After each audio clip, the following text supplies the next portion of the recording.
السلام علیکم ورحمۃ اللہ۔ امید کرتا ہوں تمام احباب خیر و عافیت سے ہوں گے۔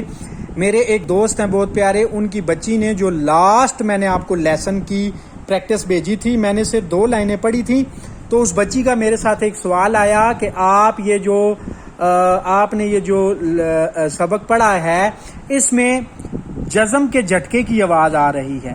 بچی نے بہت اچھا سوال کیا ہے، بچی نے اپنی طرف سے بہت ہی اچھا سوال کیا۔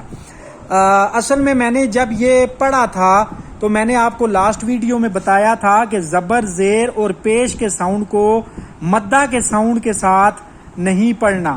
فار ایگزامپل یہ حمزہ ہے، حمزہ کے اوپر زبر ہے تو یہ حمزہ زبر آ، اس کو آ نہیں پڑھنا۔ جیسے با زبر با، اس کو با نہیں پڑھنا۔ اصل میں نے یہ جو پریکٹس کروائی تھی، حمزہ زبر آ، حمزہ زیر ای، حمزہ پیش او، ہا زبر ہا، ہا زیر ہی، ہا پیش ہو، عین زبر آ، عین زیر عی، عین پیش عو۔ بچی یہ سمجھ رہی ہے کہ میں جو پڑھ رہا ہوں حمزہ زبر آ، اس کو یہ آواز لگ رہی ہے، حمزہ زبر عین آ، یہ آواز میں اور حمزہ زبر آ میں، حمزہ زبر آ میں فرق ہے۔ آ، ای، او۔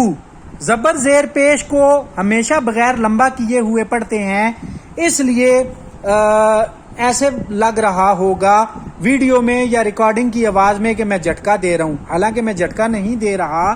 جھٹکا حمزہ زبر عین آ، یہ جھٹکا ہے۔ حمزہ زبر با اب، یہ جھٹکا ہے۔ عین زبر تا عت، یہ جھٹکا ہے، ٹھیک ہے۔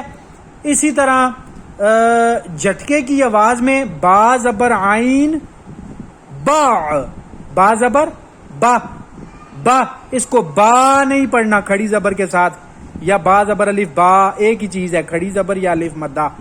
با اور با زبر اگر اس طرح یہ آ جاتا ہے کوئی بھی لفظ، یہ یا آ گئی اوپر حمزہ آ گیا تو با زبر حمزہ با، با میں اور با میں فرق ہے، اور با زبر با میں فرق ہے، ٹھیک ہے بچے۔